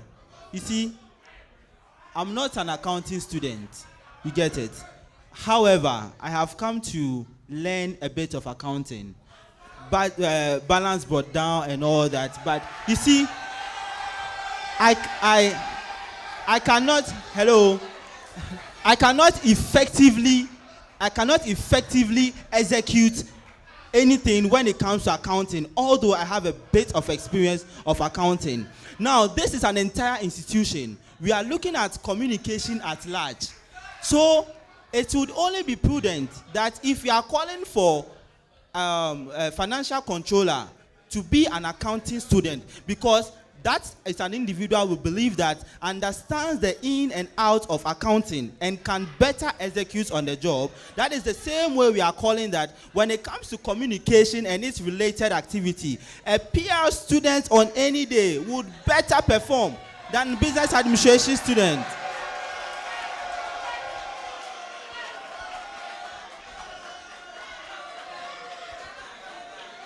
Please, I would like to address this issue by using my president as an example. My president is not a PR student, but when it comes to the expression of himself in terms of information dissemination, he is on top of issue. And so, there is no empirical evidence to prove beyond reasonable doubt that it is only the PR student that can be able to disseminate information effectively and efficiently. Thank you very much. The chair, I believe that even on national basis, when it comes to the Bank of Ghana, the governor of the Bank of Ghana, it is limited to people having expertise in economics. If you don't have a background in economics or you don't have experience in economics, you are not qualified to man that position. So on that basis, I don't think that you saying that because you are a PR student, you are required or you have the necessary skills to become a PRO. No. That basis doesn't stand at all. All right. Now, before you become an auditor, before you are called a chartered accountant in Ghana, you must go through ICA. Now, you are not an accounting student. I'm an accounting student. Now, what you need to know is that, with respect to accounting, we deal with principles. This will be the last one. Thank you very much. Honorable member, you speak about the fact that it is not ideal that you need to be a public relations student to be able to better execute. Now, if I should ask you or put it to you to give me at least 2 strategies when it comes to communication, you may not give me. But you see, communication goes beyond the ability to stand in front of a crowd to talk. It demands strategies. So you can't say, and that is what PR students are studying. That is what their course is all about. So all the strategies they are learning, you have no idea. So that is what we need to build communication in UPSA. Unless you say you don't believe that, then at least, come on. But please, note that if you contradict yourself, we are going to point out because we are also taking notes. Note that if you contradict yourself, we are going to take note of that and point out. We saw one or two contradictions, but we'll let it hold. Thank you very much. Please, concerning the PR, I would like to give suggestions. I believe public speaking or PR is not limited because as I'm sitting here, I offered marketing and I can boast of that myself and my honorable panel member here was also a PR for his department, which is banking. We can boast that 70% of students knew us on campus. Not because we offered PR, but it's because of the relevance and consistency. So, PR can never be limited to some specific people when it comes to the work. Even though it was a debate, you can go for the motion or be against the motion. So I understand. But know that PR is never limited. You understand? Thank you. Okay, I don't know. Given that not all of you were at GA the whole semester, I mean, you went only once or twice. I don't know if all of you know of the happenings that happened there at GA this semester about the finance team. Okay, but let me just explain it to you. So we had a bit of a problem where about 1% of our total funds for last semester were unaccounted for. And almost 1%. And it was quite a significant amount of money. In the light of these issues, I want to know whether you think we should merge the roles of the financial controller and the treasurer, or they should be separate. Okay, please debate about this.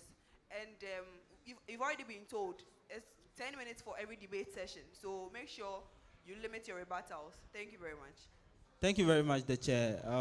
We believe that, at least, if not for anything at all, on the basis of constitution, where the roles of the FC is established differently or distinct from that of the treasurer, we will stand on that to say that there shouldn't be a measure.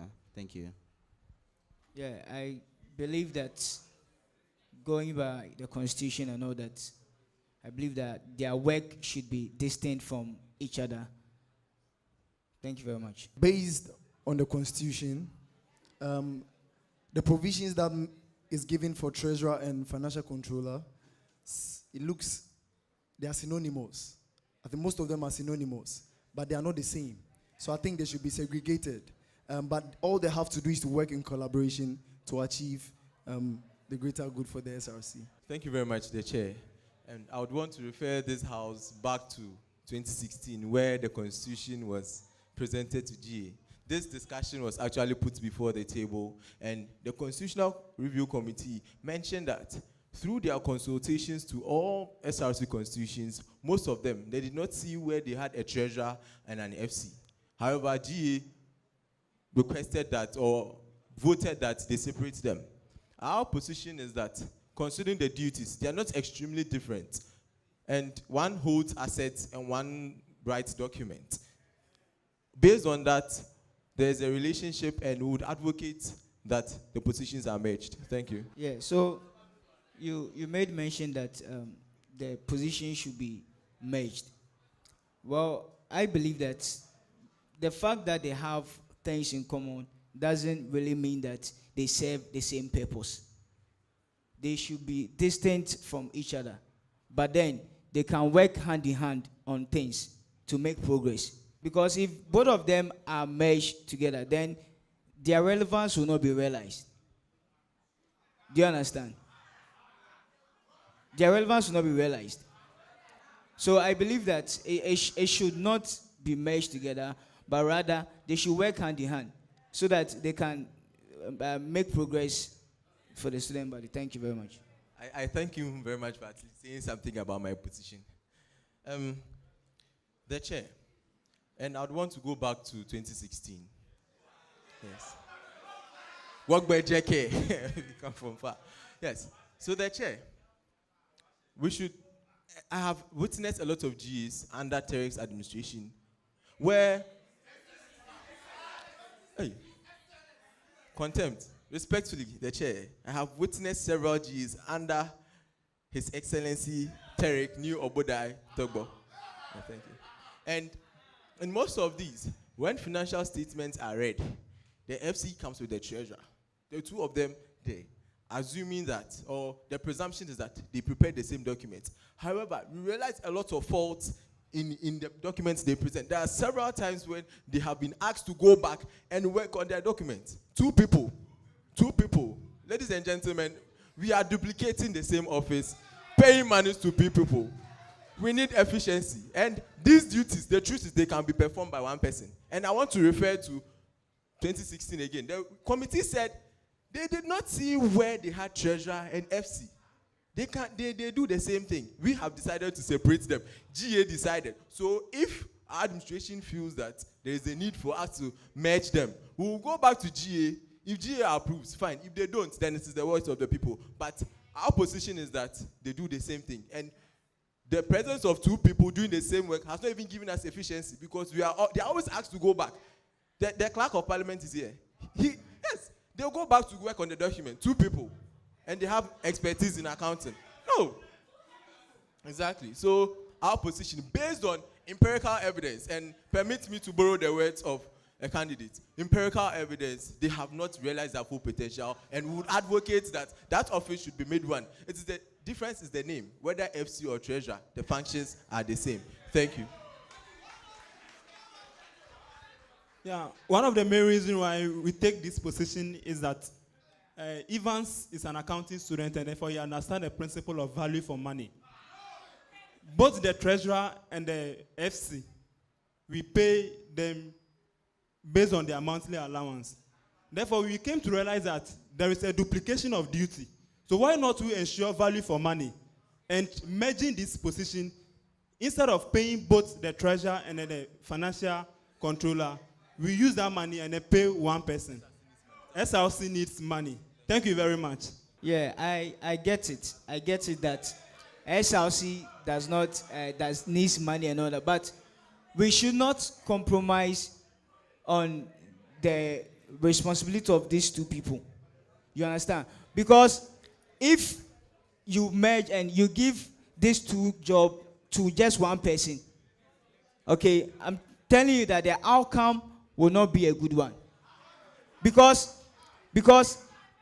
the Constitution states clearly the duties of the treasurer and the financial controller. Do you understand me? So if we are supposed to give these two duties or these two positions just one person to handle, it will be suicidal for the student body. All right, so let's hear from Hadi. Thank you very much, the chair. He's referring to the Constitution, but the Constitution is not absolute. It is a living organism. When it does not reflect our interest, we can change it. So, referring to the Constitution, stating its duties does not change the fact that if we think that that provision is not relevant, we will change it. In fact, GPA for SRC president was 3.0. The Constitution came, they've changed it. PRO was elected, now they said we should appoint. Initially, we didn't have Speaker of Parliament. It was the SRC president who served as the chairperson of General Assembly. Now, we have Speaker. So the Constitution can be changed. Taking this position does not change the fact that it is a document that grows. If it outlives its purpose, we have to change it. Please, this is legal education free. Understand this. Understand this. It doesn't matter if we use 100 days. What matters is that there is a procedure for amendment. We are not saying this because we are just going to write in the Constitution. We are going to follow the steps. We are going to table an amendment. We will present it to GA. If GA says that we agree, yeah. It has happened. What you are saying does not matter. Ladies and gentlemen, listen to the law. In fact, the law is the law. Thank you. Should we get into, should this, the student populace of UPSA vote us into office as SLC president advise our administration as per the constitution, checking the requirements and the qualification for the FC and the treasurer? We believe that it's so similar, it's very, very similar, but the function is quite different. But on our part, we see it to be the same job, sort of. So we are going to actually send it to, it's a recommendation that you send it to GA, subject to GA's approval. Once it's been approved, it means that we are going to make a little bit of divergement or amendment in it. So are you changing your stand? No. Because he is giving information. We are not changing our stand. We said that they have to work hand in hand. Work hand in hand. And now for you are answering no. I'm giving you a perfect example in the school hostel. School hostel, the executives, and also the hall. We know that the financial controller appoints the treasurer. So if indeed their work is similar, we have to sit down for the best interest of them. Are you telling me or asking me if indeed? We have to look down. We have to seek for something that will be best for all of us. But you don't know if indeed. Of course, that's what we are saying. That we what are. Is your My stand? view. What is your my stand? view. My view is relative, but it's subject to the approval of the entire student populace. That will be represented at GA. You get it? That's what I'm saying. So what GA approves that we have to merge them, then it means we are going to make an amendment where the treasurer, either the treasurer stays or the FC stays, You see, will appoint hold on. one another. Hold on. This is something, I'm not saying you are deviating, but this is something that as students, we need to take caution of. Understanding of the question is key. What is your stand as the president? I'm coming. The question was, what is your stand as the president? You are not talking for GA. When you go to GA, this is what you as a president, you are presenting to them. That is what the question was. Good. I understand you perfectly well. And we said our point was that they have to work hand in hand. So if you see that there is a shortfall, then the need be that they come together. We will do the needful because we want the best for the school. Not only my view. You get an understanding. So if it is needful that we put the FC. If it is needful, but you as the vice president or president, you don't know or can't tell now. I can tell, but I'm saying that my view is relative. What is your stand? Tell us. No. I can't tell you my stand. You can't tell. I can't tell you my stand. Okay. Yes. Thank you very much, Honorable. Let's continue.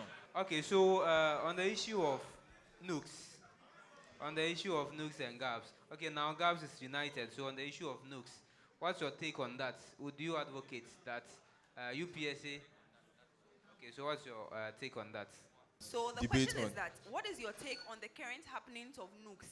And should you be voted into power, would you advocate for us to leave nukes or and join USAG, or USAG is still under nukes, or would you advocate that we leave nukes, or we should stay in nukes and do something about it? No, I think now the question is more specific. Thank you. So can I? All right, sure. Thank you very much. So on what is happening in nukes, nukes has 3 presidents, or 3 individuals holding themselves as presidents. The other part is whether we are going to leave nukes. Nukes is the National Union of Ghana Students. Union, unity. 3 people, the same position. How? They represent every single student in Ghana from nursery. Once you decide to go to school, nukes president represents you.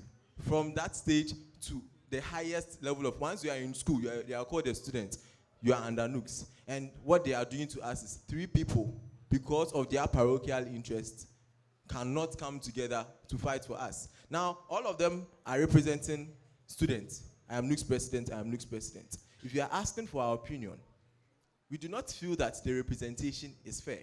If it means that we should leave nukes for them to come together, and it is something I would want to, in consultation with the external affairs president, whoever wins, and if I am voted into office, I'm very optimistic about that. Whoever wins, we are going to ensure that we secede from nukes, and we are going to consult every other institution that's under nukes. Or if all the universities don't come under nukes, they can't work because they need delegates to vote for them.